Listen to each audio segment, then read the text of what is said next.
Meet the new Bears, same as the old Bears. Let's go.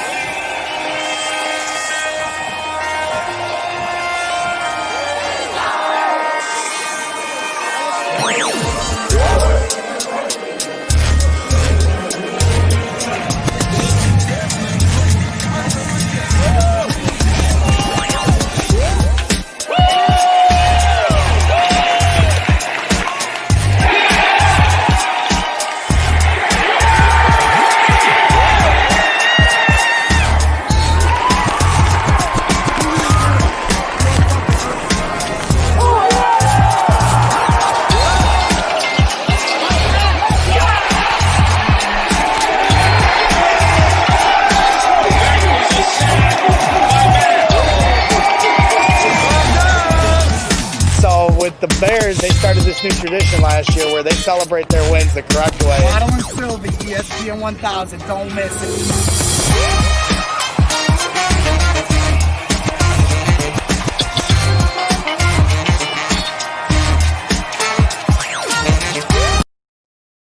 Alright, we cutting the intro video short, ladies and gentlemen. That's a little taste of the Brags and Stans video intro you see on Friday nights, but it's time to talk some Bears football. Bears lose again. You see it just winding down. 19-13. Bears fall again. 5-5. We started this season 5-1, ladies and gentlemen, and it has gotten significantly worse since they took Mitch out. And I'm sorry, I saw Foles got hurt at the end of this game. Has nothing to do. I was already coming in with this take at this point of the season. Yes, I know at the start of the season, we all know how this went down. Of course, I'm the Mitch truther, whatever you want to call it. But at this point in the season, now that we've fallen all the way back to 5-5, we started 5-1. This is a bye week. It's time to go back to Mitch. There are 6 games left in the season. This season is basically over. And if you're going to tell me they're going to keep trotting Foles out there, and the special teams outscored Nick Foles. Cairo Santos continues to outscore Nick Foles week in and week out. And anytime if the defense got to score, they're outscoring Nick Foles. The offense isn't scoring. When they took Mitch Trubisky out, Matt Nagy said he wanted 7s, not 3s. We're not even getting in the red zone anymore. They got in the red zone a few times, and Nick Foles missed reads. If Mitch misses, all I hear on Twitter is hellfire and brimstone. Fine, so be it. But now that we're at this point in the season, and we can see clearly what the flaws of this team are, and there are a lot, too many to overcome, it's just apparent. But at the end of the day, I'd rather have a quarterback that can at least get out of the pocket and run. Nick Foles is a sitting duck, and you see at the end of the game where he's getting hurt, that's only waiting to happen when you don't have a line that can block and give him the time to throw. Nick Foles has won a Super Bowl, so I know he's capable. So this is a different reasoning from why I started the season. When I wanted Mitch Trubisky to start the season, it's because I wanted him to continue to try to take that trek to be the franchise quarterback of this team. Obviously, that's not it anymore. That's not why I'm saying what I'm saying right now. All I know is this is a bye week. You have a chance to readjust your team, and if you go back out there with Nick Foles in 2 weeks, on my freaking birthday, November 29th, and play like this against the Green Bay Packers and Aaron Rodgers, we're going to get embarrassed on prime time. The second year of Mark Trestman, the most embarrassing moment as a Bears fan for me, was back-to-back losses to the Patriots and then the Packers on the primetime stage, and the Packers were laughing at us by halftime. That is going to happen if they trot Nick Foles out there again in 2 weeks. I don't know the health of Akeem Hicks. If he's out, it's going to only get worse. I hate the doom and gloom start of this show for the postgame show, but it's just the facts, ladies and gentlemen. It's going off the rails. If Akeem Hicks is out, they're going to have serious problems holding the line. And offensively, they have nowhere to go. So, I'm here tonight. My guy Jake is under the weather, and the Bears certainly didn't make him feel any better. So I came in to throw a little heat and fire because I'm seriously done with it. Either play Mitch Trubisky for the last 6 games and hope by some miracle by Like I said, a guy that can create out of the pocket, at least keep one defender that has to keep an eye on him, which opens things up for somebody else, maybe a tight end, I don't frickin' know. Then that gives them an opportunity to maybe get down the field and score some points. It's gotten worse since Nick Foles got in. That's all I know as the caveman fan over here sitting on my couch. So I just want to see if they can try to do something in these last 6 games. They're 5-5. They'd have to go 5-1 basically to give themselves a shot. They're on the outside looking in of a playoff scenario where they added teams in both conference to make the playoffs. How is that possible? Only the Chicago Bears can regress off of the offense that they played with last year. They were terrible last year. They've gotten worse. So for me, it's either put Mitch back in and see if that shakes it up, or lose out so we can get change in this Hallis Hall. As I was talking to Jake before, and he helped me put the header up for the show tonight, he wants Pace and Nagy fired right now in this bye week. Time to change these guys out, because obviously what's going on the field ain't enough. Now, I don't know what Matt Nagy learned tonight watching Bill Lazor call plays, because they didn't score any points. I mean, it was a little better, but that's only coming off of what we saw in Tennessee, which was as abysmal as I've seen since the Chad Hutchinson, Jonathan Quinn days. But so since I don't have Jake on tonight to air this out with me, I decided I was going to bring on some fans, and that's exactly what we're going to do tonight. We're going to kick things off with my guy Drew, and here he is, Drew Amsler. How we doing tonight? Welcome to Brags in the Stands. What are your thoughts here coming out the gates? Bears fall. We're 5-5. And, what are your thoughts here out the gates, my man? Well, I was listening to you talk about Mitch, how you wanted him back in. And I think when that Falcons game was over, everyone kind of looked at it and said, oh, well, you got to start Foles because Foles knows how to read a defense. But then again, as the games went on, they started to pressure Foles. He stood in the pocket, took a ton of sacks. There was no hot reads for him to, dump the ball down and get as many yards as he could. And I think tonight really showed us that change is needed almost everywhere, because at this point, you don't lose to Kirk Cousins on Monday Night Football. It's just not anything any team wants to do or has done in the past. That was his first win on Monday Night Football. And it gets constantly, frustrating week after week to watch the defense bail out the offense and give them chance after chance after chance, just to watch them, 3 and out, 4 and out, incomplete, missed reads, missed everything. So, at this point, I completely agree with you. Throw back in Mitch. What do you have to lose at this point, You have nothing to lose unless you just want to keep going out there and embarrassing. If you want to lose out, keep putting Foles out there. I'm not rooting for this, ladies and gentlemen. You start saying things, you get fans out there go, oh, you're rooting for it. You want Mitch. I heard I was in the Waddle and Sylvie Twitch chat saying, I'm going to lose my mind next year if Mitch plays well for a different team. That's a fact. I am going to lose my mind. I can't tell you whether or not what the problem is. I can't tell you whether or not Mitch is a good quarterback. I'm just a fan. I go off of my eye. And what Mitch was doing, no. Was that good enough? No. I want what the Arizona Cardinals are doing. I want what the Chiefs, everybody wants what the freaking Chiefs are doing. But all I know is I want to win games first and foremost. So, like I said, at the start of the season, yeah, my reasoning of why I wanted Mitch over Foles was different than what it is now. If they could have blocked up for Foles and he could be a guy that could distribute the ball like he did for the Eagles with that offensive line, so be it. But now we see what this team is. They were 5-1. Now we've fallen all the way back to 5-5. Like I said, unless you just want to keep going out there and putting up 3 points, 6 points, 9 points a game offensively, we're going to lose out if that's the case. And to me, how you wouldn't make the switch is beyond me. If Nick Foles comes back out there to start in 2 weeks on the primetime stage and turns the ball over a couple times to start the first half, everybody's going to want Mitch in. Anybody would put the next guy in. Everybody should be held accountable here. And, guys are making mistakes across the board. You see at the start of the game, you got penalties, and it's always something. It's Murphy's Law with this team, it feels like. And, I hate half measures, and I feel like we're destined for 8-8. For me, I'd rather make the playoffs or lose out, and I know it's not that simple. Drew, where do you think, if you're the GM or if you're the owner, let me put it in your basket that way. If you're George McCaskey, what are you doing this offseason? If the Bears do not make the playoffs, let's say they do go 8-8, Are you cleaning house completely, or is somebody keeping their job in your eyes? Well, I think you need an overhaul of the coaching staff or the administrative staff. And as much as it pains me to say it, they may need a rebuild. You spend all this money on the defense, right? You got Robert Quinn at 70 million, Khalil Mack over 100 million. You got Kyle Fuller, all these big contracts, and then nothing on the offense. Like, you're not producing. So it makes no sense to keep investing in the defense if the offense is just going to consistently put out, 6 points, 9 points, 12 points. So if I was the owner, I would fire the GM, fire the coach, hire someone bright and, young for the GM and coach position, and tell them, hey, we need an overhaul of the roster, see what you can do. That would be my initial moves if I was the owner. 100% with you there, Drew. It's just frustrating as a Bears fan how we start 5-5 and fall this fast. And now I'm really concerned because Akeem Hicks, I'm not a health expert here. I don't know anybody in the chat that would know, but he clearly said as he was coming off, you could read his lips. He said, I popped my hamstring. I'm done. So how long it's going to take for him to get back? They do have a bye week.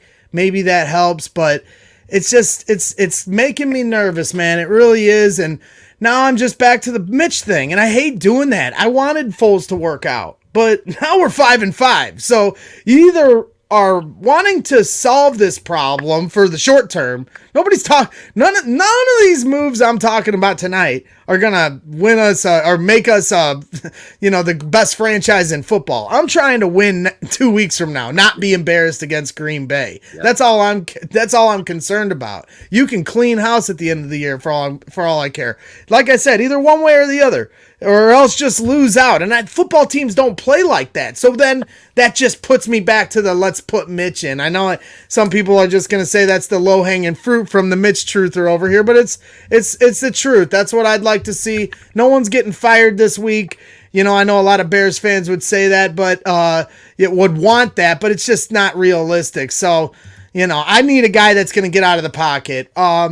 So Drew, we got some other callers coming up. What are your thoughts here before I let you go as far as big picture here, these final few games? Are you still like me that wants to, see if they can win this out, make the playoffs, or do you want them to lose out? Or is there can't be an in-between. We're Bears fans here. So where are you at mindset-wise, dude? You just rather them lose out so we can clean house? Or if it was possible, let's say by hook or by crook, I don't care if it's Foles or Mitch that figures it out, would you rather them win 5 games and make the playoffs by some miracle? Which side are you on of it? I'd rather have them lose out, because I can't, as a Bear fan all my life, I can't have them win 6 straight games and then lose in the wild card again. So it just seems to me like losing out's the best option. But then again, you got to put back in Mitch, because you can make the excuse for Foles. He faced great defenses, the Colts, the Saints, the Rams. You can go on.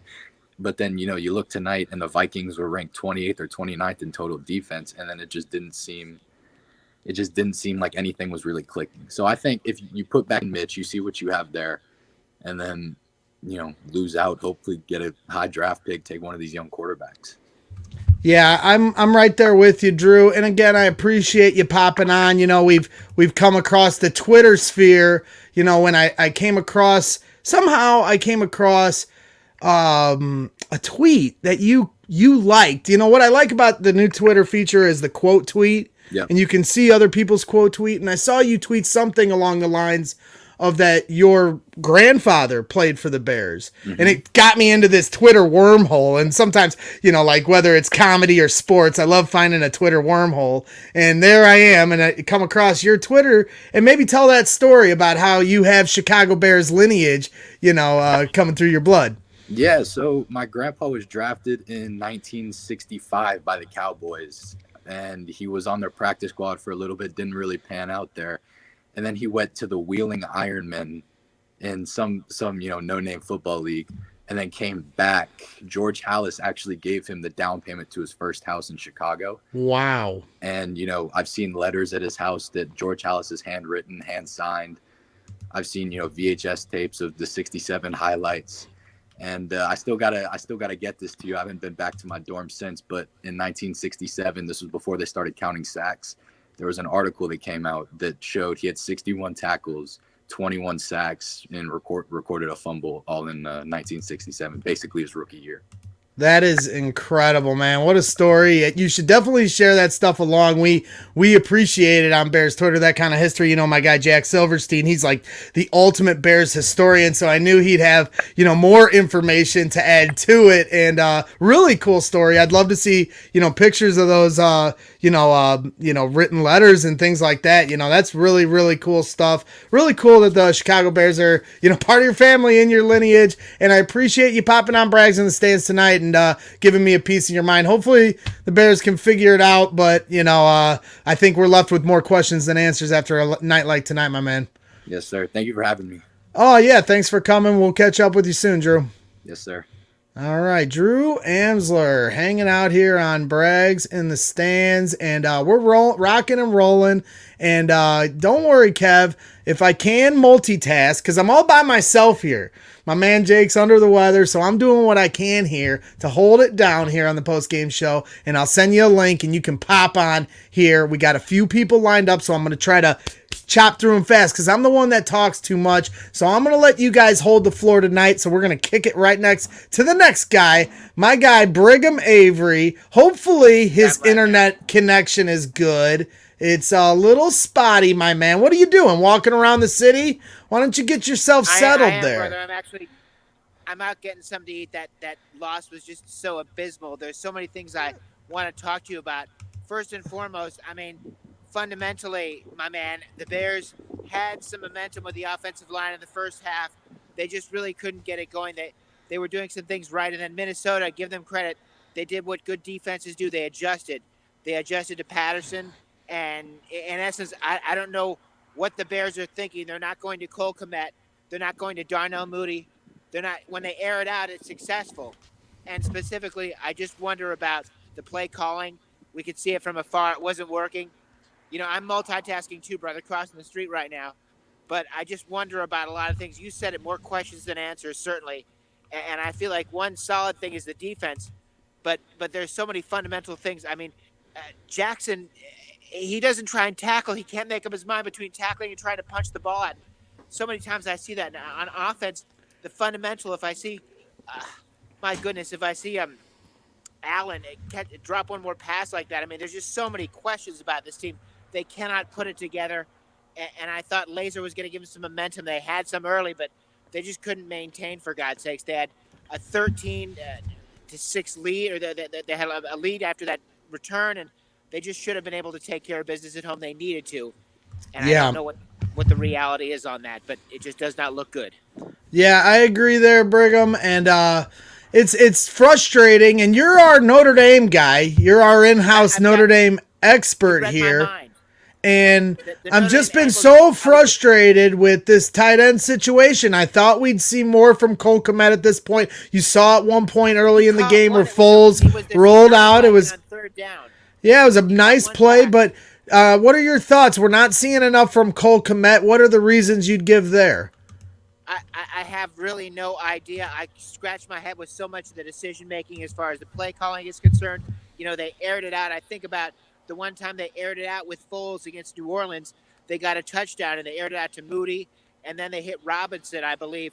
But specifically when they do that, and I'm not sure what's available and what's not. We'd have to get an all-22 view to see what Nick Foles is seeing, but specifically the play calling, the matchups, just their inability to run the ball. And I don't know why Cole Kmet hasn't been targeted more. And I really don't know why Darnell Mooney, who is the speedster, who runs great routes, gets open, makes it happen, can stretch the field, why they don't get him involved. He was there early. They just stopped targeting these guys. It's like they put him on a milk carton and make him go away. Well, let me ask you this, Brigham, because that's my question going in, watching this game is, like I said on Twitter, I'm no football aficionado, Brigham, but I sit there and when they blitz the house on 3rd and 7, 3rd and 9, and we're just running go routes straight down the field, why aren't they running a slant or a crossing pattern for Darnell Mooney? Why is everything a long developing play? I don't understand this. Explain this to me. It's just a sabotage, and you can see it coming. It's like the Roadrunner and Coyote cartoon is this Bears offense. You can see the disaster coming, yet they still pick the same option over and over again. The last possession, I mean, that third down play to Robinson behind the line of scrimmage for that loss, where all my cousin and his friend and me are yelling our heads off. This is unbelievable. We could see it coming, as fans, as people that don't know football the professional way that the Bears are supposed to as a professional organization. And we're just yelling and screaming at the absurdity and the ridiculousness of the play calling. I can't believe it. And you can see it coming. It's so transparently bad. I don't believe it's actually professional football in some cases. But it is. And the Bears have to get better. And I don't know how. There's so many questions right now. From the running attack to the offensive line to Nick Foles' health to every essence of the defense just being wasted with all the inconsistent offense that no one can rely on. And the special teams is good. Here's the great silver lining. We have good special teams, outstanding with Patterson. The kicking game is good, but that offense just makes everything look awful. It just magnifies the horrific. It makes everything bad. That's all it does. So where are you right now, Brig? Where are you right now? I know you're walking around outside, but where specifically so, someone can hunt you down while they find you on Brags and Stats? No, I'm kidding, but Harlem Avenue. I'm Harlem Avenue, walking to get something to eat. You're out there in the big city, huh? Dog. I saw you. Weren't you outside Soldier Field earlier? Yeah. I was out there earlier just to get the feel and the vibe. It was a nice day, specifically, and I thought the Bears don't lose to Minnesota at home traditionally. We know that.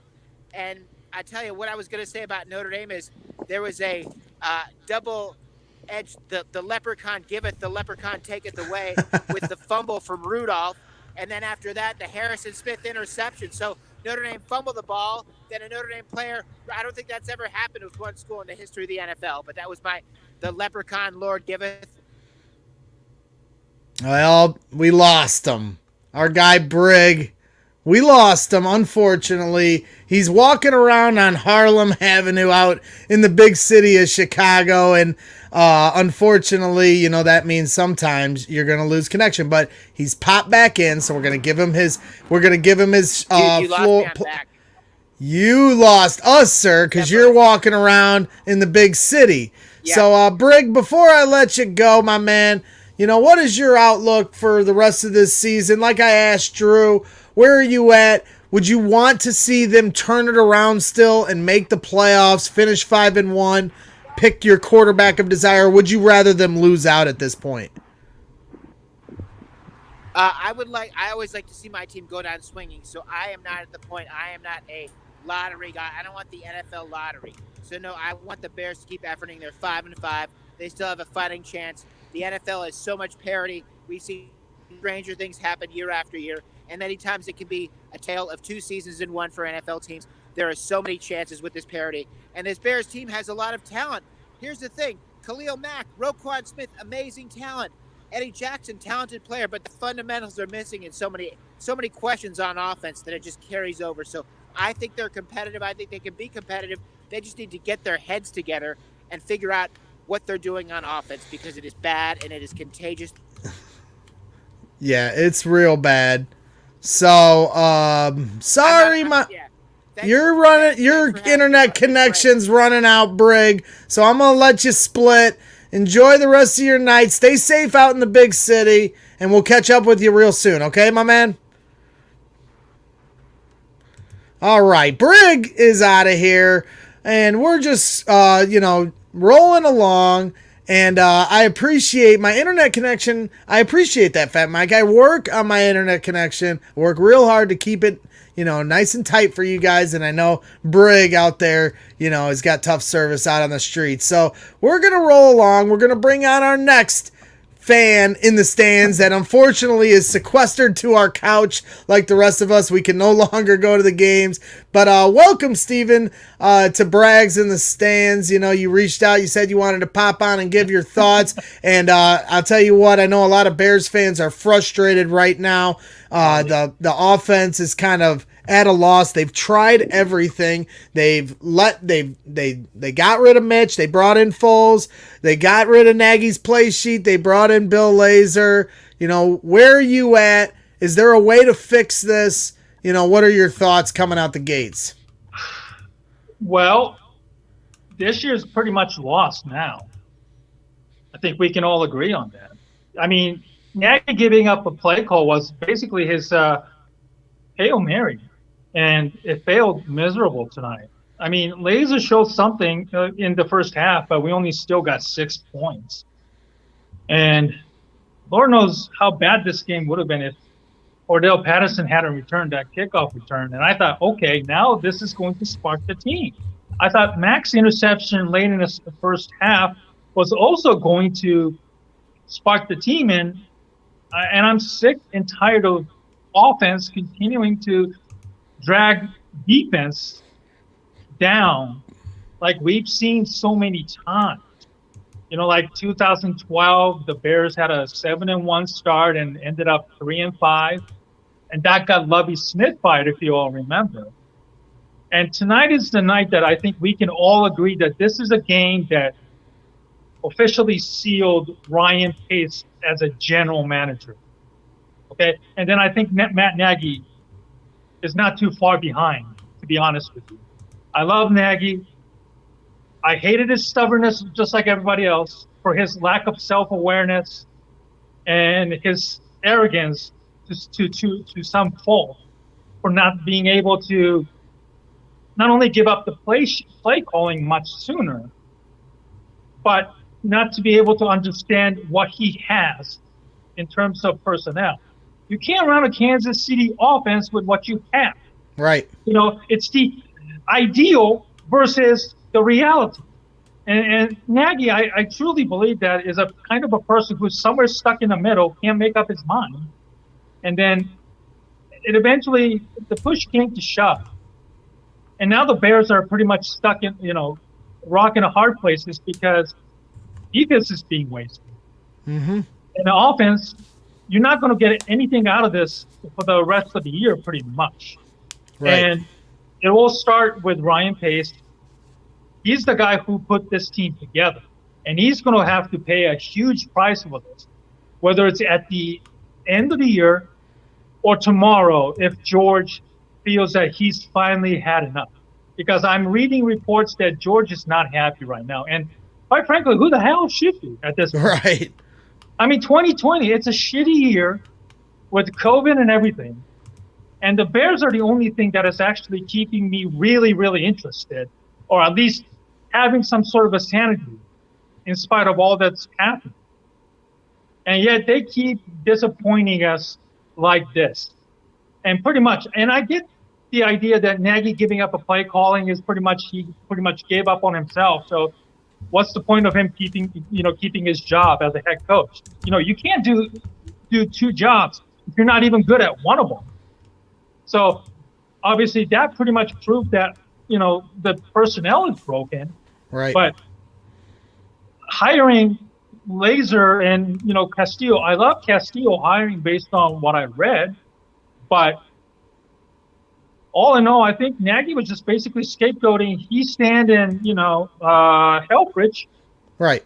Because everybody knows Harry Hiestand is a great offensive line coach. Any person that's ever been in college or pros could tell you. So that tells you it's not a coaching problem. I was talking to somebody on Twitter about that. The offensive line coach Juan Castillo they have now is a good offensive line coach. You can only teach these guys so much on the offensive line. They just can't do it. And that's on Pace and Nagy to upgrade that position. And I get tired of Nagy getting a pass for not upgrading, because Pace is getting all the blame for not upgrading, and as he should. Only getting in a Fetty tonight. You saw how many times he missed the blitz assignment. He's not knowing what he's doing, and we brought him in to know what he's supposed to do. He's getting paid to do his job. So when you get that's your upgrade is not good enough. You draft Cole Kmet instead of an offensive lineman. I'm not the one making the decisions, because I probably would have drafted a wide receiver, but your job is to draft who you need. And if you draft a tight end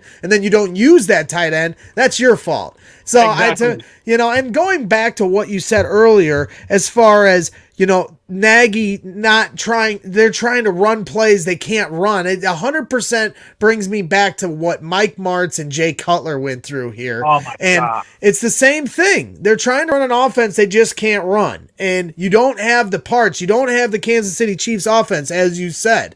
it's the same thing. Mike Martz comes in here and he's trying to run the St. Louis Rams offense without the St. Louis Rams parts. I hear Dan Orlovsky was on ESPN 1000 and he was talking about a story he had when Mike Martz came into the Detroit Lions locker room when he came to work for him. And he's sitting there saying, hey, he comes out with this beautiful playbook and he's showing her, this is what we're going to run, gentlemen. And, Orlovsky's like, well, that's great, coach. I'm not Kurt Warner. We don't have, we don't have Isaac Bruce. We don't have Marshall Faulk. And that's, at the end of the day, you have to adjust to who you have. And Matt Nagy is not doing that. So I'm 100% step for step with you on that. Where are your thoughts here coming out? Now we're going to go into a bye. You see the header at the top of the screen.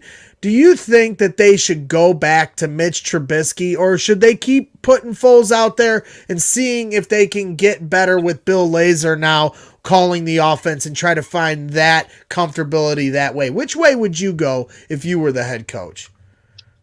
Well, that Foles injury looked pretty bad, didn't it? Yeah, that came out of nowhere because I was prepping for the, trying to get this ready, and the Bears are losing. Bears are going to lose. It's official. So now I'm getting the show ready, and out of the corner of my eye, Foles gets hurt. So I honestly didn't see the hit. I just saw him getting taken off. So you could honestly kind of expand to me how bad you thought the injury looked. I tell you, refs really missed two blown calls, including that body slam that got him injured. And then earlier, there was a third down pass where I forgot the name of the guy, but somebody hit him on the head. And then the ESPN crew was like, why weren't they calling a damn penalty on that one? So that really infuriated me, although I don't think it would have made a hell of a difference. But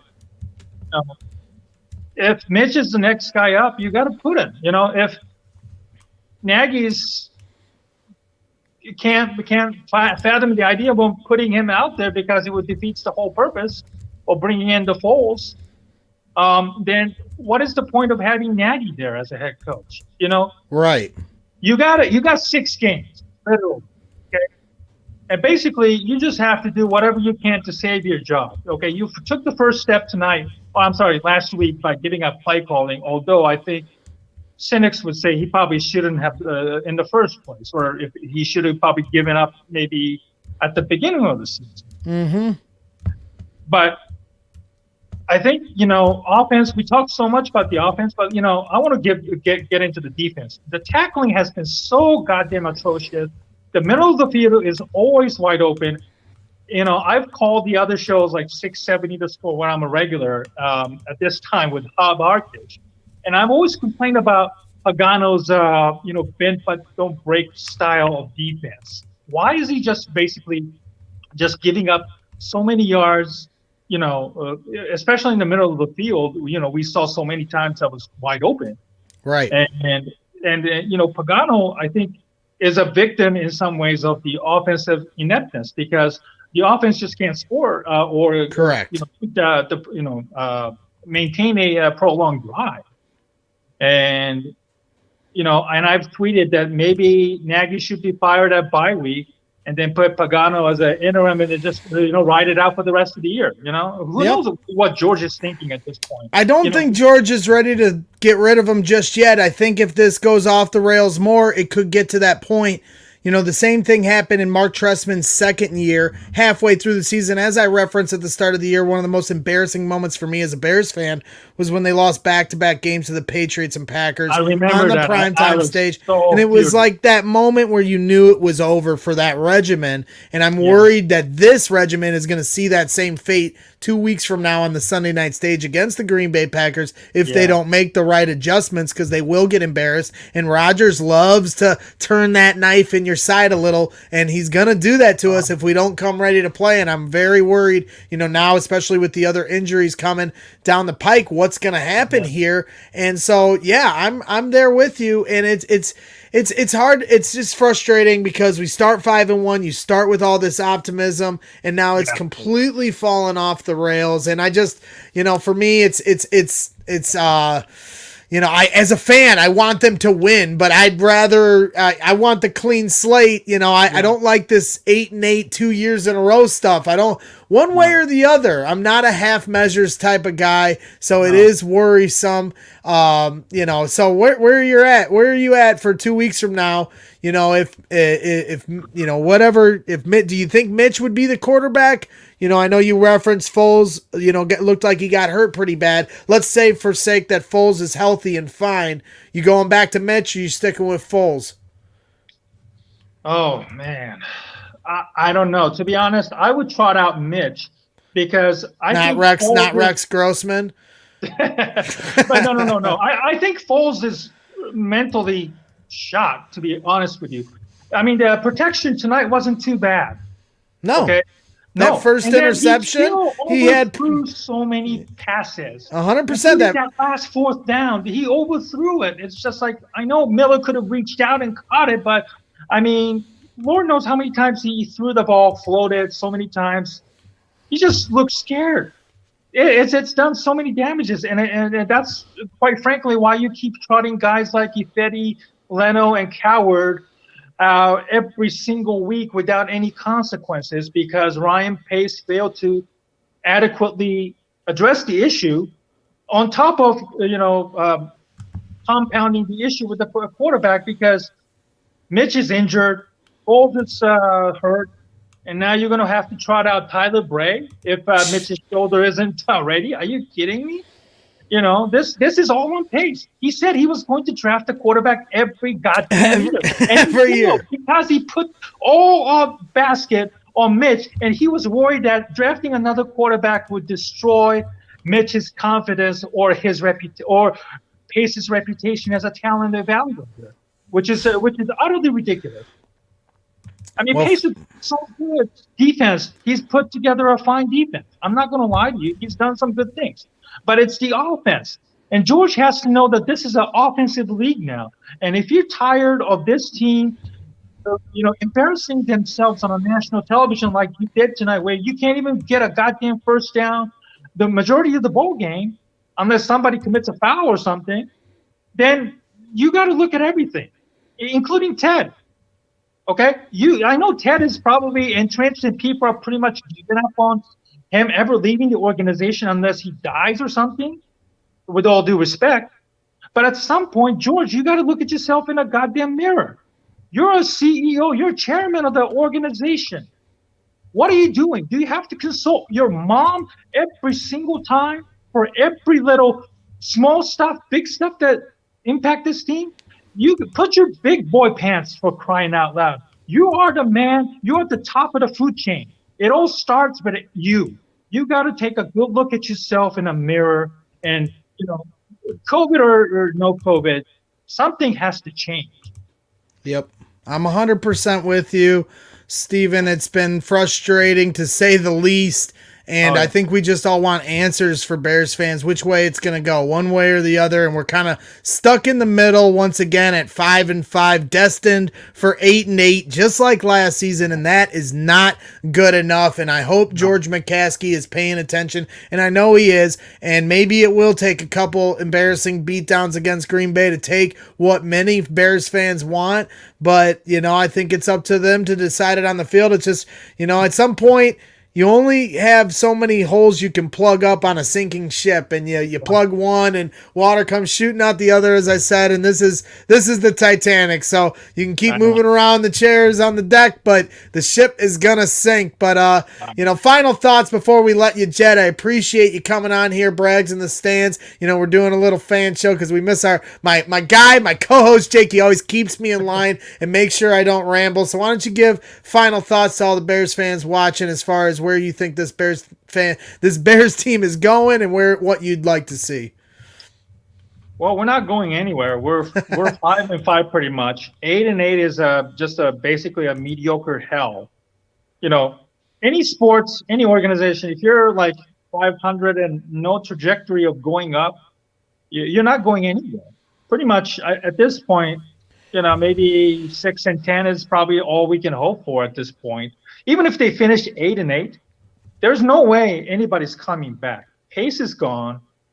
And chances are Nagy will more than likely 99% gone because they're tied together. So that's all I can look forward to. And, I'm going to have to probably just spend more time watching college football just to see who the hell's available because right Yeah. now QB is not QB is probably out of option unless we give up a king's ransom, which Bears don't have that many picks at this point. And the cap is going to be pretty tight because of the lost revenue this year due to COVID. So the Bears might have to start pairing some veterans on both sides of the ball just to clear cap or get more draft capitals in the offseason. And I'll just keep an eye on who's hot assistant coaches out there. And one of the guys I can think of, ironically, is what was that his name? Brandon Staley of the Rams. He was the Bears linebackers coach. Okay. And great defensive coordinator. Great job he's doing there, taking over Wade Phillips, which is not an easy task.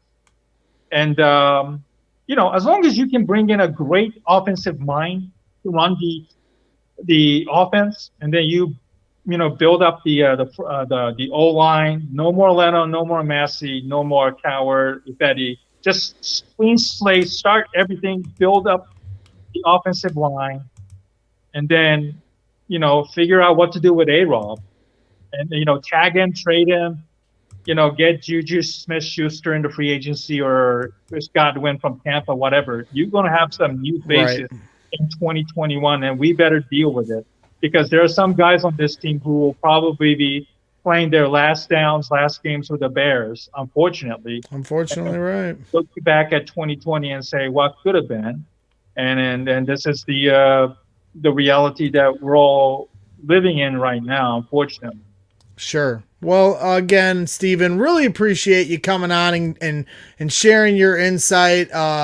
It's frustrating, as I said, and hopefully they can find the correct direction. But, until then, all we're left to is crying about it on post-game shows like this. So I appreciate you coming on and giving your peace of mind here and making your first appearance on Brags in the Stands. We'd love to bring you back sometime if you don't mind.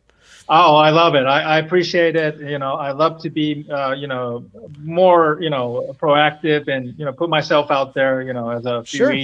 Asian guy who follow the Bears as close as I do. So, love to be back on your show again. And absolutely have a wonderful evening, Greg. Talk to you as soon. well. You're always welcome. And thanks again, my man. We'll see what the Bears can do. That's our guy, Steven. And we appreciate his time. We're rolling right along. And, we had a guy in the chat just itching to come in here. We got a couple guys in the chat that were dying to come in here. But Kevin got first shot, and we're bringing him on right now. Kevin Lapka from Bears Nation Podcast. These guys do a great job over there, giving you your Bears podcasting needs. And Kevin has stood 10 toes down for Mitch Trubisky. He was very upset at me when the Chicago Bears decided to go to Nick Foles, and I wasn't as irate as Kevin was, and he was trying to talk sense into me, and I just wanted to go, I'm a team guy, so I wanted to stick with, what Nagy's trying to do. I want to trust our head coach. If that's what he feels is best, so be it. But Kevin was telling me, no, Greg, this is stupid. This is going to be a train wreck. You're going to see. I'm telling you, he shouldn't have done it. This is overreactionary. He was losing his mind on me. And you know what?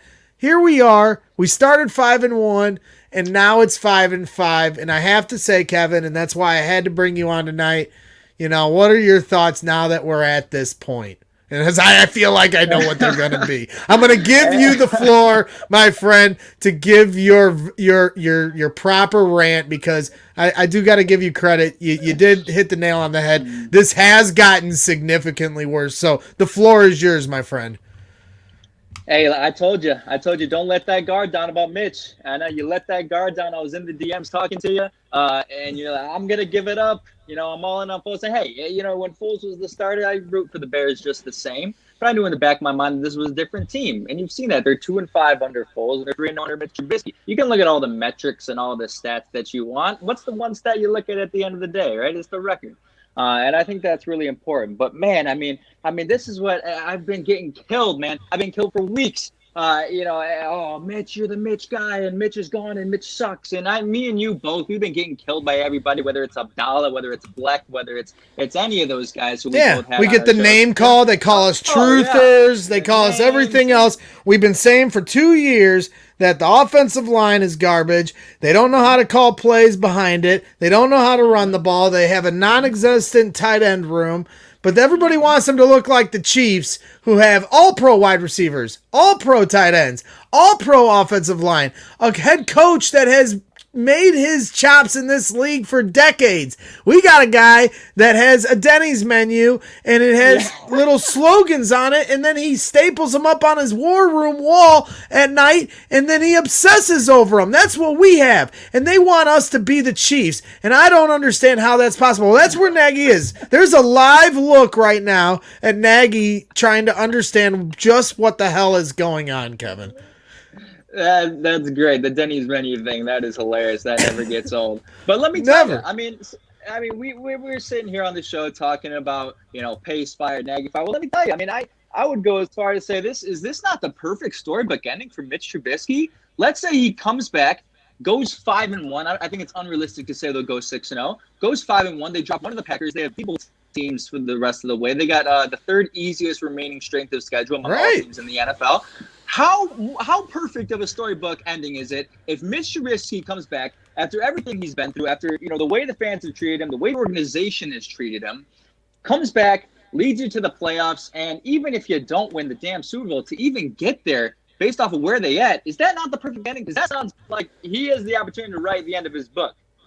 Well, that's the thing. I don't think that's a perfect ending for a lot of Bears fans because they want to move. As much as some fans want to move on from Nagy and Pace at this moment, I know that there's a litany of Bears fans that are ready to move on from Mitch, and for him to pull this team out of the depths, to some fans would only muddy the waters, but I'm right there with you, Kevin. That's the kind of stuff I enjoy as a sports fan. The redemption story, the comeback. Everybody loves a comeback story. Look at Alex Smith coming out there. He had coming off one leg. Obviously, it's a different situation for Mitch, but everybody loves a comeback story. And yes, if he were able, that's their last bullet.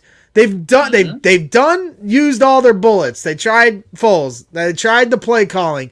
It's time to go back to Mitch because, as I said, if you trot Foles out there next week or 2 weeks from now against Green Bay on the primetime stage, you will get embarrassed again. You will lose. So if you want to lose out, fine. Keep trotting Foles out there.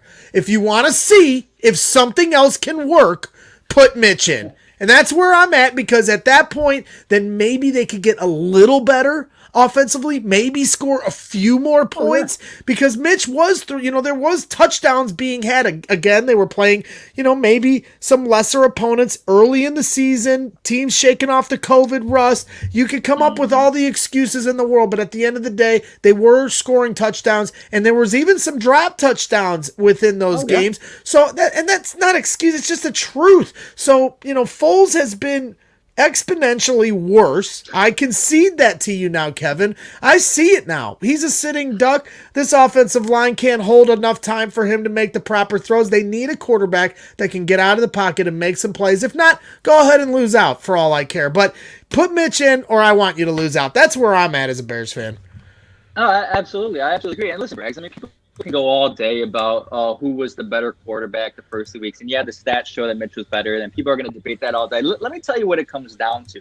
And it's really the reason the Bears lost today. It comes down to energy and momentum, right? I think we can agree that the Harris muffed punt really was a game changer, right? When you look at the momentum, if they get that ball back and they score, they go up 2 scores, that game could be put out of reach. You lose that energy, you lose that momentum, and that it all slides down from there. But what I'm trying to get at here is what I've said for weeks now. And one of the biggest reasons why I've been against Nick Foles, not just because of the way he's played, it's because the energy he brings to the table. He brings no energy for me. He brings no fire. Yeah, he's a good locker room presence. He's a good leader. When it comes to, getting up there on the field and making a play and lighting a fire under these guys, it's just not there. I mean, this team is built off of their energy and their culture. You can agree with that, right? I mean, look what happened today. When they got the energy, when Matt gets the interception, when they got the momentum, I mean, they are almost unbeatable because, again, the offense is up the defense, and it's all good and great.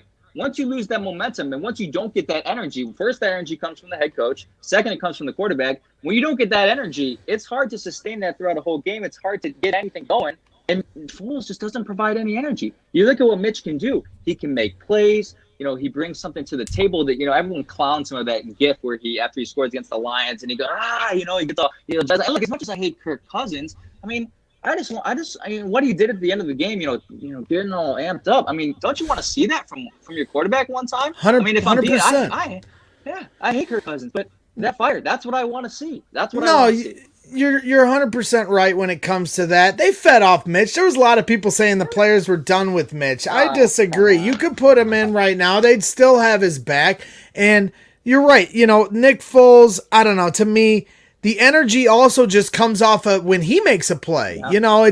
It's not just like, when, you're feeding off the defense, but then when Mitch makes a play, it's contagious. Bad play and good play is contagious. So, when Nick Foles starts taking sacks because the offensive line can't block, that means the receivers start running their routes a little less harder because they don't have as much belief. If you've got a guy that might make a play here and there, that might inspire the guys in a different way. And right now, they need any little inspiration they can get. They have none. So I'm just looking at trying solutions.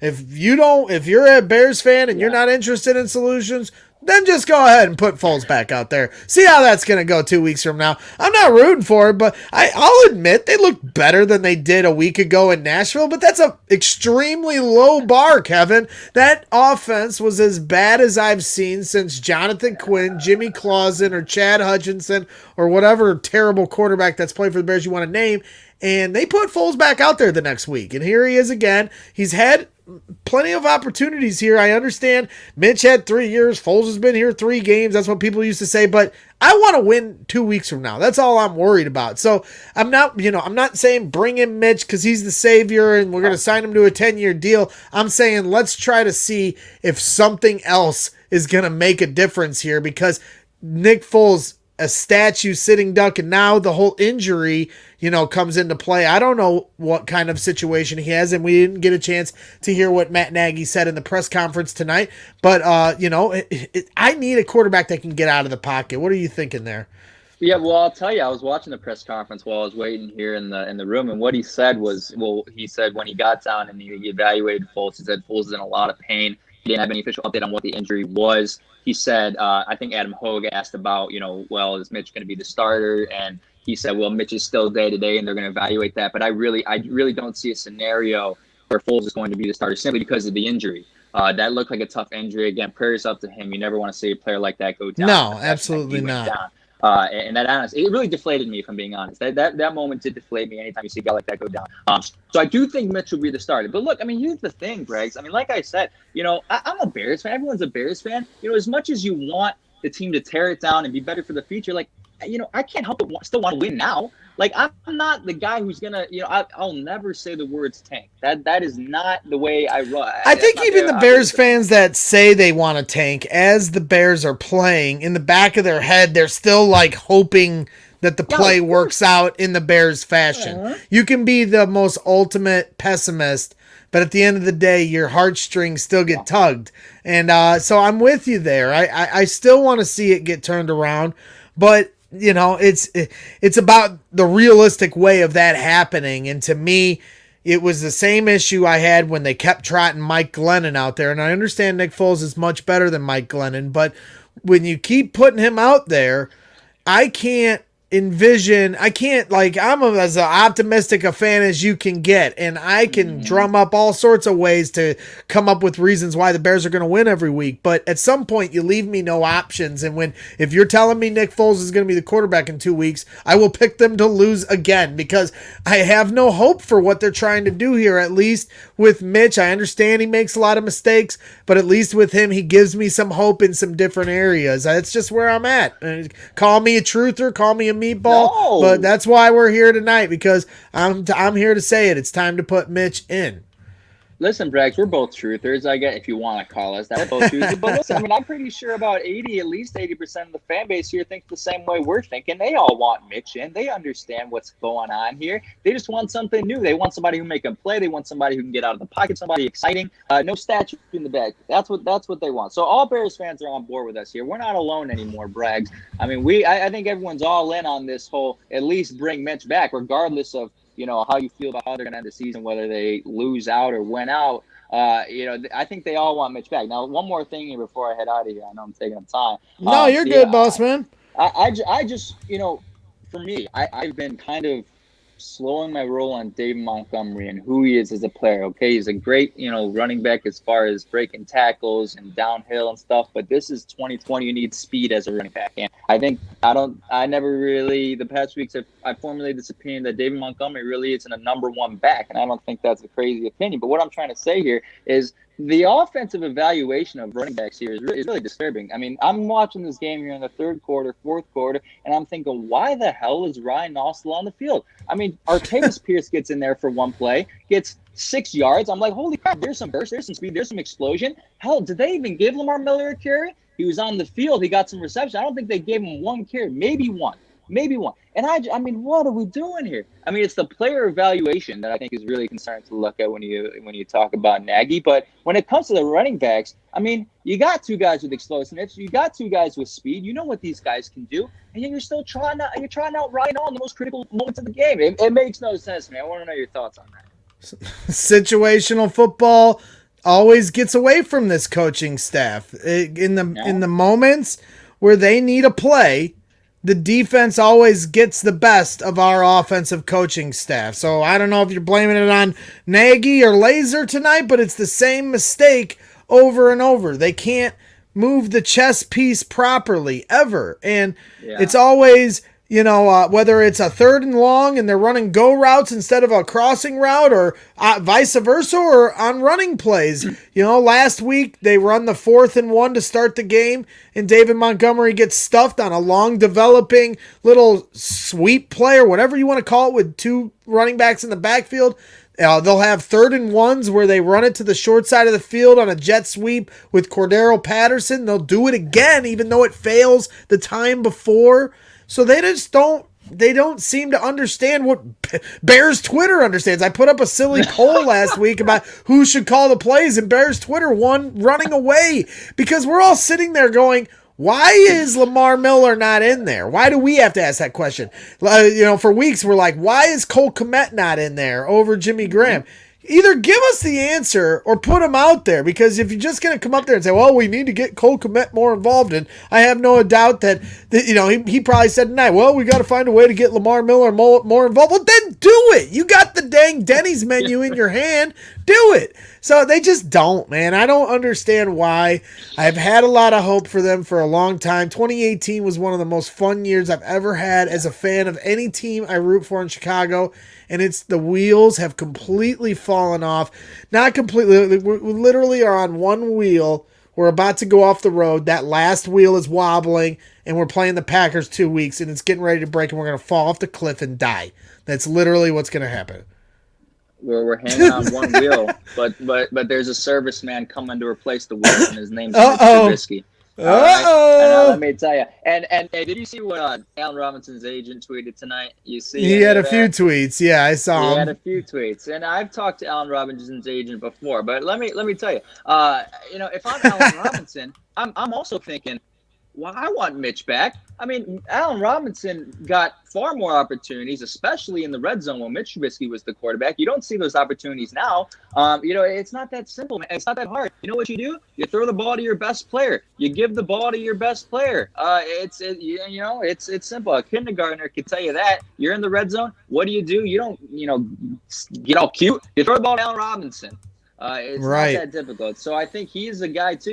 Everyone talks about his future with the Bears. Well, why does he want to re-sign in Chicago? Well, let me tell you. I mean, his situation was a lot better when he was actually getting the opportunities in the red zone. When he was actually getting the opportunities because Mitch was throwing him the ball, at least giving him an opportunity on jump balls. And I think people are kind of, everyone thought, oh, now that Nick Foles is in it, Allen Robinson can be unleashed. We're finally going to figure out who he is and all this. And that's just not been the case. Nick Foles loves to check down. He loves to dink and dunk. His average yards intended depth, according to Next Gen Stats, is in the bottom 5 of the league. This is what you get on Nick Foles. So if you guys want Allen, I'm just saying, all fans who are watching this, you want Allen Robinson to stay in Chicago, you want him to get those opportunities. Mitch Trubisky being the quarterback is the most ideal way for that to happen. Yeah, I mean, Allen got those numbers with Mitch last year, even as pitiful as the offense was. Yeah. And I know Nick Foles is missing a guy like Tariq Cohen as that check down guy because he is a check down to touchdown quarterback. And when you don't have time for those long developing touchdowns like you saw him do with the Eagles with Alshon Jeffrey and all those different wide receivers they have, now he wants to check down. But like you said, these running backs don't have that same kind of, well, Cordero Patterson to an extent, but Tariq Cohen would be perfect for what Nick Foles is trying to do. And I agree with you. It's like David Montgomery is more of a power guy, maybe not necessarily a 3-down back. That's not saying he's a bad running back, but not Kareem Hunt necessarily. He's more of a power bruiser back. You know, he obviously can't be taken down, but you need that speed back, and they're missing Tariq Cohen desperately. But before we let you get Kevin, why don't you let everyone know watching where they can find you on social media and how they can listen to you on your podcast, because you do such great work, my man. I appreciate that, brother. Really do. Greg Braggs is our guy. We'll have to get him back on our podcast. But yeah, Absolutely. You guys can follow us at Bears Nation Pod. I don't really promote myself that much. I don't tweet as much about the Bears. I usually do most of my tweeting from that account. But yeah, Bears Nation Podcast is the show that we do on a weekly basis. We do post-game show, pre-game show, all that. And I'm sure you guys are familiar with Adam Abdallah, Chris Black, David Kaplan. All those guys have been on our show before. So yeah, look out for us. Appreciate you, Braggs. Hey, it's his time. I'm going to bring it up right here before I head out. It's his time. He can write his final chapter of his story, and it's going to be magical. So, well, I got my next guest coming in, and I know he's going to vehemently disagree with you, Kevin. He is affectionately known as Fat Mike. So if you're the yin, he's the yang. Fat Mike, would you like to give Kevin any parting thoughts before we let him jet? No, go ahead. Go ahead. I don't see the fat. You make some good points, man. I just don't see the fascination with what Mitchell Trubisky is. What I think is that you're as good as the personnel that you have. Whether you have Mitchell Trubisky back there or Nick Foles, you could have Patrick Mahomes back there, and you're still gonna fucking suck. Just like this team sucks now. This team is not a good team. Mitchell Trubisky wasn't doing it in those first 3 games. He was missing open receivers, scrambling, looking good in game 3, but then throws a shitty interception. That's why you bring in Nick Foles. And then everybody's shitting all over Nick Foles because he's dealing with the same exact personnel. It's the same exact O-line, the same exact only one option on offense that you have. You have Allen Robinson. That's all you have on the offensive side of the ball. I'm telling you right now, if I were to start from scratch, I mean completely down, bare bones, brass tacks, there is not one person on the offensive side of the ball for the Chicago Bears that I would want on my team if I'm starting completely fresh. Not one. Really? Not one. Allen Robinson, Mitch Trubisky, Nick Foles, David Montgomery, none of them. I don't want any of them. If I'm starting from scratch, nope, don't care. Not Mooney? I can name 25, 30 different receivers over him that I would take over him. Granted, he's young, fantastic. Whoop-de-doo. He showed flash. Good value, Mike. They got him. He's young, but am I going to take him over Jerry Jeudy? Am I going to take him over KJ Hamler, Denzel Mims? Am I going to take him over guys like that? No shot in hell. There's no way. Am I going to take him over T. Higgins? No, I'm not. All right. Well, I want drafted ahead of him. Exactly. Those are guys that are drafted ahead of him. I'm saying if I'm starting from bare bones, brass tacks, there is not one person on the offensive side of the ball that I would want on my team, if I'm starting from scratch. Not one. There is not a single lineman on this team that I would want. Not a single one. Yeah, I don't. The best O linemen that the Bears have are the fucking tackling sleds that they go up against during practice. Well, you know what, Mike, before I chop it up with you, I'll let Kevin get the last word since I brought Mike into this discussion because I knew how much he would vehemently disagree with you and your take to bring Mitch back in. And I know he's. Yeah, shut up, Mike. You'll have a second here, and I'll let you get the final word and let you part ways, Kevin, because I appreciate you hopping on and making your first ever appearance here on Brags in the Stands. I'm sorry I had to introduce you to that savage Mike. First time, but won't be the last. I hope to be. That's back. right, my man. Look, Mike, I've seen teams do less with more, or do more with less. I look at the New York Jets putting up 30 points and 20 points, and I think, well, why? The Bears got the playmakers. They got the guys to do it. I don't really think that's the issue. You give this team Dak Prescott help. There might be a scenario. Call me crazy. Aaron Rodgers isn't too happy with the management of what's going on there in Green Bay. I think you could see a scenario where he says, "What's the ultimate screw? What's the ultimate screw you to the Green Bay? You take Jordan Love. You didn't take a receiver from me. I come to Chicago. I won a Super Bowl with them." So I'll tell you what. See, Kevin, that's an amazing place to leave us because, ironically enough, Fat Mike is a diehard Bears fan, but there's only one thing he loves more than the Chicago Bears, and that is Aaron Rodgers. And I know Chubbs, our guy, he's not with us tonight in the chat, but I know our guy Chubbs just loves you oh so much for that. And we'll get to those thoughts later because I know you'd love nothing more than Aaron Rodgers in a Bears jersey. But Mike, now after this abysmal loss, we've heard some of your thoughts on the personnel and the coaching staff and everything else. But another abysmal loss. The Bears started 5-1. We've now fallen to 5-5. We're going into a bye week, getting ready to play your Green Bay Packers here in 2 weeks. Do you think I'm off the deep end saying it's time to put Mitch back in, or should I just screw it, leave it alone, and let this Titanic sink no matter how it's going to sink? Honestly, Braggs, if you throw him in, I think that the result is still the same thing. What's that old saying? The insanity is doing the same thing over and over and over again, expecting a different result. And that's exactly where the Bears are at right now. It doesn't matter what quarterback you have behind this old line, is that they're going to be in danger for their lives. They have a saloon swinging door as their old line. They just let anybody and everybody through it. So I mean, it's just one of those things. If you want to go back to Mitch, okay, cool, but you already pretty much destroyed this dude's confidence by taking him out after and putting in Nick Foles. So now you're going to rely on him now again, only because Nick Foles has a broken back or a torn labia or a pulled clitoris, whatever he's got going on with him this week. Okay, but like honestly, you're doing the same exact situation again, and what's going to happen? He's going to be in fear for his life. He's going to be rushing throws, which in return is going to cause him to overthrow guys, and guys like me, like other guys that don't like are not Mitchell Trubisky truthers are going to be calling for his head again. And it's not good for that dude's confidence to maybe even try to be another quarterback in the league at any time, at any point in his career again. So, I mean, it's weird. I mean, this team, man, it's a shit show. It's a straight up. It really is.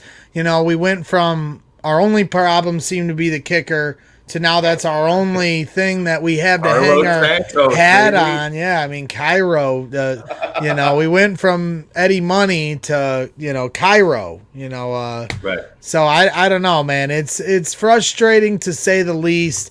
I'm just at that crossroads as a fan because I always want them to win and make the playoffs, but I'd rather them find a new direction if it's just going to be the same old crap. Like you said, I don't want to go through the insanity, hamster wheel. I want to get to a point, where we have a positive direction and get in that momentum. I hate that Matt Nagy couldn't get it figured out, or Mitch Trubisky couldn't, have that, switch, that light turn on. It just hasn't happened.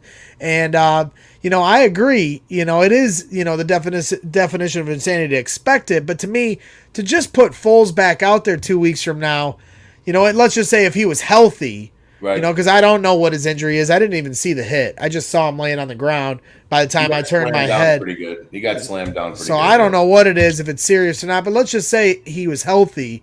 To me, trotting him back out there 2 weeks from now on Sunday night's a disaster, and they're going to get killed. And I'd rather them at least try the switch. And I know Nagy doesn't want to do it because he assumed they were going to get better. But the bottom line is they haven't. They've gotten worse, and that may not be a Foles thing. It may not even be a Nagy thing. That's the craziest part. It could literally just be because the offensive line is so bad. But I don't know that.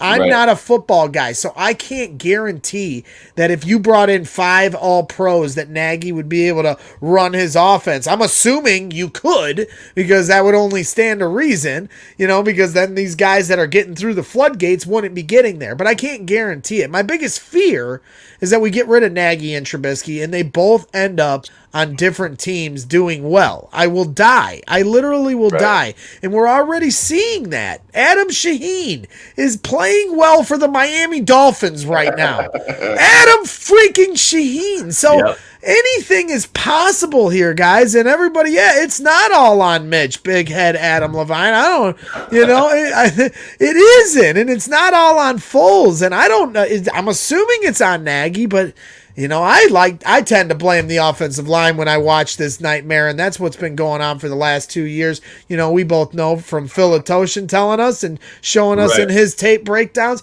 You see it week in and week out from the start, week 1 of last year. They can't block. So how are they supposed to run the ball? How are they supposed to do anything if they can't block? And I know you were one of the biggest proponents of get the big fat guys up front in the first round. And we've seen that tonight, Greg. We saw Ezra Cleveland up there, that he was one of the guys that I really, really liked up there out in the draft in the 3rd round after we had selected Cole Kmet, or I think he was a 2nd round guy. I forget exactly where he was selected.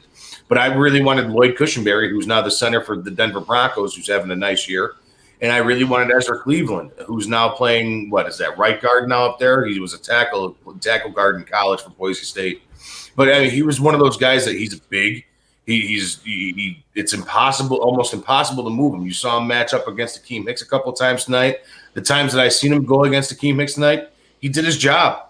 He gave Kirk Cousins a little bit of time and held up Akeem Hicks just that little bit to where he could be like, all right, cool. Kirk Cousins could breathe that half a second. Now, can you imagine if you just had one of those guys on your O-line right now protecting Mitch or Nick? That's a big difference, because right now they have no proponent in front of them to stop anybody. Nothing. It's bad, man. And O-line is terrible. And like you said, that was one of the main things that I was calling for at the beginning of the year. Come draft time, I remember sitting there looking at it, and I was like, they are going to fucking take Cole Kmet, and they already have 22 tight ends on this fucking roster. You got to all right, and I'm sitting there, I was like, please. I remember, what was it? They had the 43rd pick. It was 38. I was like, somebody take Cole Kmet. Nope. 39. Somebody fucking take Cole Kmet. Nope. 40. Are you shitting me? We're going to end up with fucking Cole Kmet. All right, now I'm not saying anything bad about Cole Kmet, but obviously there's a reason why they're not targeting this guy. And I think the main reason is because he's a body catcher. He don't have the hand. Can't get separation. No, I think it's this, Greg. I think it's this. He has to have his body in front of the ball to catch the ball. He's not a Jimmy Graham where he can go up there and grab hands it. Like DeAndre. We saw at the end of the game. All hands, baby. Exactly. I honestly, that's what I think. Now, I'm no expert, man. I'm no expert. That's what I think. I'm not saying Cole Kmet's a bad player. But what you got in him is, you got a body-catching tight end from what I've seen thus far. And that's not what you need. When you could have drafted, say, fuck it, and you take an old lineman in that 2nd round instead of Cole Kmet, that's still one more position that you need. It's a need right now. You didn't need a tight end after you had just already signed Jimmy Graham. And you have the other guy that we got, or whoever. I forget Demetrius Harris. Demetrius Harris, right. You have him. And JP Holtz, you have these. You can fill in a guy there. Tight end is, if you had Jimmy Graham, you still have a guy there. But you could have went O-line and Lloyd Cushenberry, Ezra Cleveland, or any of the other offensive linemen that were available at the time, and you could have picked up another legit. I'm not saying Darnell Mooney's not going to be a legit number 2, but they need another offensive weapon. They need to separate it up. It can't just be Allen Robinson all the time. It's still Allen Robinson all the time, even with the addition of Mooney, even with the addition of still having Anthony Miller, the addition of Cole Kmet, the addition of Jimmy Graham. It's still 100% Allen Robinson. Wouldn't you think you'd want to break that up? Yep. I mean, that's my problem with this team right now. This team is in a world of hurt, man. They really. How about them Bears? Yeah. How about them Bears indeed? Because we're in a big world of hurting.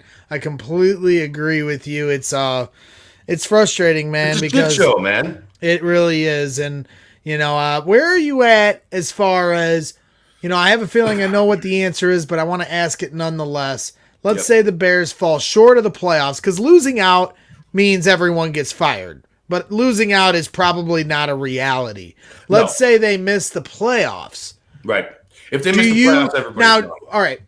What you want, I want you to say what you want to happen and what you think will happen, because those are two separate discussions. So what I want to happen, you look at the Bears schedule going out the remaining of the way. We got a bye week next week. We got the Packers, Lions, Texans, Vikings, Jags, and Packers again. Those are your next 6 games.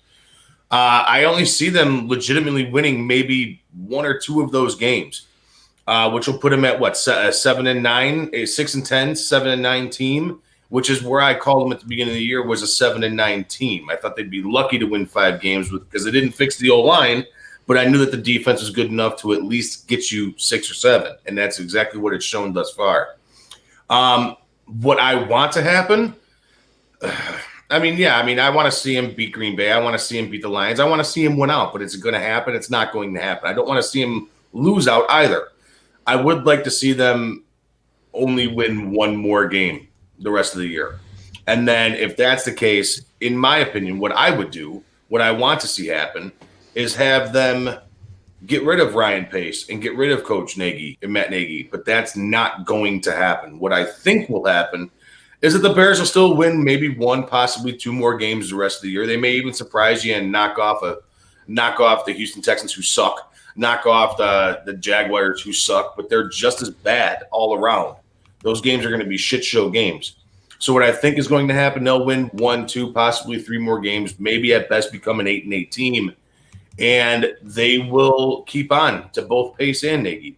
That's what I think will happen. They will blame it on a COVID-stricken year and health reasons and this, that, and the other thing. And I think we're in the bowl of mediocrity that we were in with the Chicago Bulls, where it's just, you did good enough to fall at anywhere between 17 and 25 of the draft. And here you go. Try and figure it out from here. I agree. And we got some guys in the chat. We got Grant Sims in the chat, and he says that you have some big old bear balls. What do you think of that? Yeah, that's true. That is true. Like I said, I saw when he sent that. I'm farting around here in the chat with you. We appreciate you, my man. But he said that when I said there isn't an offensive player on this team that I would take if I was starting from scratch, and I really mean that. Really boil it down, I would take 5, 6, 7 receivers over Allen Robinson. Is he a number 1? Yes, he's a number 1. But is he the number 1 if I'm starting from scratch? No way. He's not. And there's no. It is. I don't know. Why are you the way that you are? Because I'm honest. I'm a shit in one hand, open the other type of guy. Shit in one hand, hoping the other, see which one fills up faster. That's. These are the only drops I have, Mike, so I had to use them on you. Hey, I rarely have enough time because I'm always multitasking, so I had to set you up so I could use them on you, man. So I see a big head Adam Levine. He says here, if we fell to a top 10 pick, would I draft a quarterback, keep Mitch, or draft O-line? O-line. O-line. He cannot be more clear. O-line. He wants offensive line. You need a fucking offensive line. Plain and simple. Your quarterback is sitting there waiting to get fucking killed. Why would you draft one? Why would you draft one there? It's ruined. It's ruined your quarterback. It's now ruined your head coach. I mean, to me, I'm there with you, Mike. It's time to invest into the offensive line. I used to think that offensive linemen were just like cattle. You sign them and tell them which way to go. But you do need guys that are talented. It can't just be. You get the big, fat, fucking corn-fed dude. You throw his fat ass up on the O-line. If he can snap the ball relatively quickly, that's the fat fucker you put in the middle to get the quarterback the ball. The other 2 shitheads on the outside of him, you just slap them in there. As long as they can just sit there and go like this, you're fine. Oh, that's Fat Mike, and he is always very eloquent in the way he explains things and I lays didn't it even ask you if down. I could swear on here. I'm No, sorry. we love you. You're more than welcome to swear on here. We're at late night with Brags in the stands. We're getting to 11:30 at night. It's getting late in the night. I got work tomorrow, so I'm gonna let you wrap it up with me, Mike, because this is where we're at, and I'm out without my guy Jake, my co-host. And you used to be a co-host of mine here on the original Shy Fans in the And then Stands, and this is You got converted too big into. and you fired Bra- everybody. I fired everybody, and now I'm by myself. Yeah. No one will be my friend anymore. And now it's literally I'm just sitting here talking to myself, crying about how they won't put Mitch Trubisky in at quarterback. That's what it's come to. No, I appreciate you popping back on, and I always no worries, man. appreciate Thanks your for having me. support I appreciate and it. coming into the chat and doing that kind of stuff. You know, you're always a fun guy to chop it up with. You always got your fire in your heart. And Grant Sims wants those corn-fed linemen, and I think Yes. we completely agree. And some thoughts here from Big Head Adam Levine. I don't know who this Big Head is, but we appreciate everyone here hanging out here at Brags in the Stands as we wrap up here to finish up our thoughts. We got one little thing I always have to do for my guy at Fan Bags, Mike. I got to make sure I promote my guy. Normally Jake has my music for me, but I don't have any music, so you're just gonna have to be the background soothing this. There you go. There we go. Well, this fan post-game show of Brags in the Stands was brought to you by Fan Bags Cornhole, Chicago's official supplier. You gotta turn down the volume a little bit. Chicago's official supplier of professional cornhole boards and bags. Choose from any of their officially licensed designs, or have my boy Brian design a custom set, or using anything from a selfie or your company's logo, as I try to find the dang.com. You keep doing it. All right, here we go. Visit www.fanbagscornhole.com and use the promo code BRAGS to get 10% off your entire order. That's www.fanbagscornhole.com and use the promo code BRAGS for 10% off. Step up your game with Fanbags Cornhole. Well done, Mike. I appreciate you. Good dudes I can do, man. But I fucking got red in the face there for a second. Sweet me. I thought I was gonna pass out. Well, you know how I ramble, so then you got to hold the music for a while. But that was very good of you, and that's what you bring to the table here. Yeah, and I always appreciate you. I did. Grant wants to know I did not fire Jake. He did. Nope, he's under the He's trying to weather. get on the Fat Mike show now. I told him I was You poaching? You bet you poaching? You picked up my producer? I see how you do. My co-host, my guy, I see it, and I appreciate you, Haitian.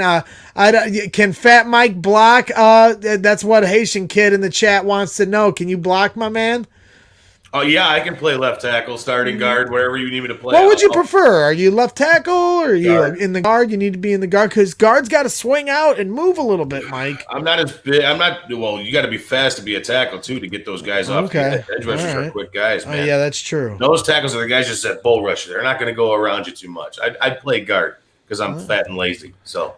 All right. Well, before I give my closing thoughts, why don't I give you the floor? Why don't you let everyone know where they can find you as far as social medias and how to listen to you on your shows, and then maybe give your final thoughts on this pitiful Bears team. Yeah, you guys. Obviously, you guys can find me on Twitter at Fat Mike Chicago. We're a part of 1252 Sports, the Fat Mike Chicago Sports Show. We got a show on Sundays too called Talking Football. You can find all that shit on Spotify. You guys don't have to listen. That's fine. I don't care. But no, it would be cool if you did. Give me a follow at 1252 _sports or at Fat Mike Chicago. We also have a guy named Angelo Camacho who has a great show called Sport Court, which is good too. So we do bets and all that other good stuff, just like everybody does, bets, fantasy advice, all that other good shit. But yeah, enough about me. That's all I got. And with this Bears team, just try to keep your heads hanging high, guys. It's going to be a rough go these next 6 games. That was more positive than I thought coming from you. I thought you were going to bring more hellfire and brimstone.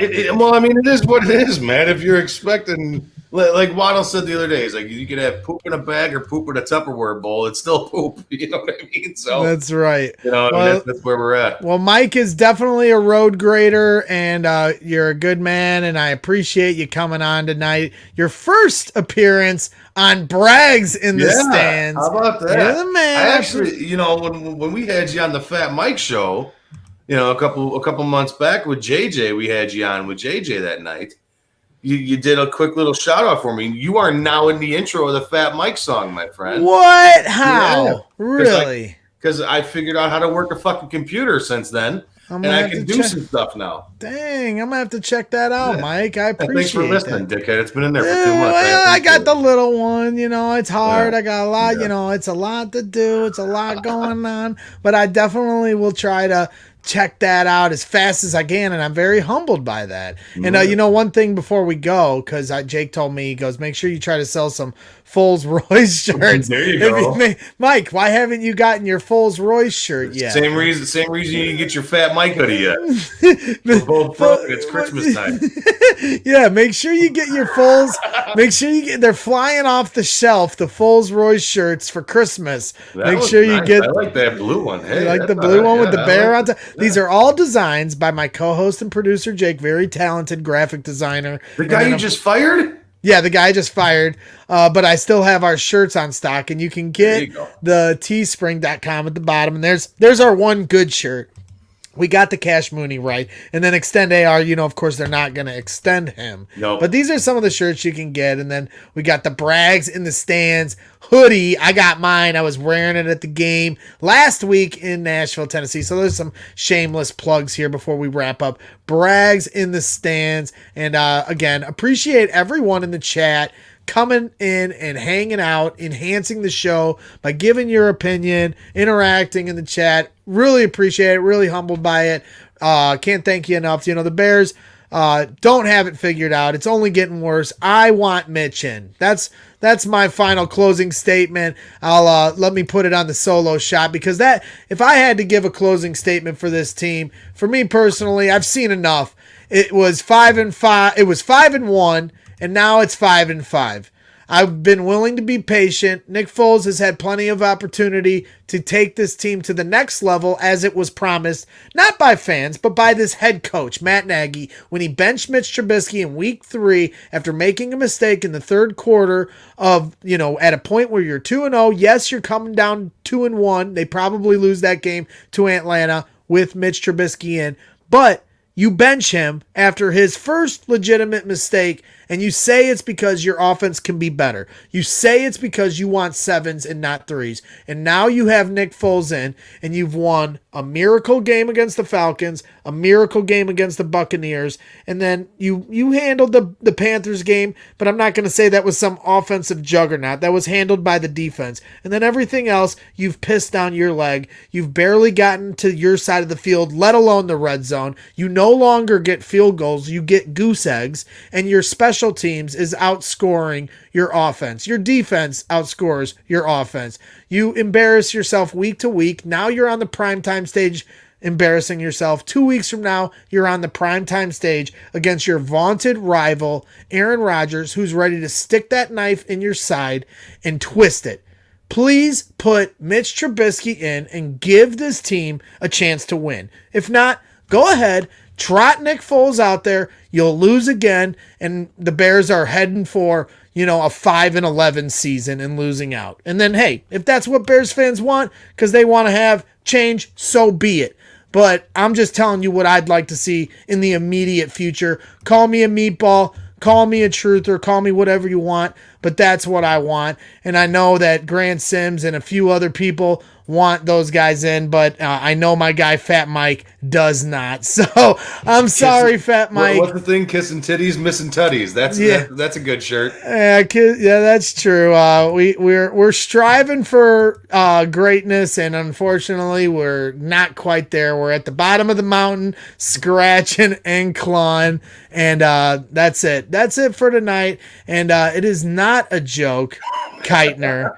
The only joke going on is that of what we saw on the lakefront. Really what I saw in Nashville with my own two eyes. So we're trying to come up with solutions, but we're no analysts here. We are the fans in the stands that are sequestered to our couch, and we have nothing but these lame post-game shows to cry about our crappy football team. So we appreciate everyone joining us tonight in the chat. I want to thank everyone that came on this show to talk a little football. I want to thank Drew Ramsler. I want to thank Brigham Avery. I want to thank my guy Stephen Nageshi. I want to thank Kevin from Bears Nation Podcast. And then, of course, my guy, the one, the only, Fat Mike from the Fat Mike Chicago Sports Show. And we love you very much, Mike, and I appreciate you again coming on Brags in the Stands for the first time. Sure, of course, and you're always a welcome guest, and I know that my guy Jake would be definitely putting on this this graphic to get me to stop talking and end the show, which I always have trouble doing. Nobody's worse than Phillips Ocean with the 75-minute fucking shout-out segment. Yes. No, and I don't have music. I need two scoops. I need frickin' Jake. I need somebody to help me sign off. And unfortunately, we're not drunk. We're just sad. So that'll do it. I'm not saying I'm not. Well, I'll tell you what. We'll sign out with my guy, David Kaplan, giving a final word and a final friendly message here at Brags and Stance. Make sure you tune in this coming Friday night, 7 p.m. Central for Brags in the Stands. We have an unbelievably special guest that I can't wait to introduce, but I'm not going to reveal it until for a couple days. Really excited about it, but we're going to change things up for this week while we're on the bye. That's the only tease I'm going to give you. So keep an eye out for Brags in the Stands, because you can also have a chance to win this Dan Hampton signed jersey from our guy Johnny B in his Johnny B for 3 segment. He's ready, and he's got his duck race lined up, and if you tune in Friday night, you can find out how to win this jersey, and again, you'll get to hear some special guests, so we're really excited about it. But again, to finish the show, a final message from a friend of Fat Mike and I. Hey, this is David Kaplan from ESPN 1000, the Cap and J Hood Morning Show, and NBC Sports Chicago. Do what I do. Watch Brags in the Stands with Greg, Brags, and Jake. Must watch television. Take that. Take that, Mike. This is why I'm hot. This is why I'm hot. This is why I'm hot.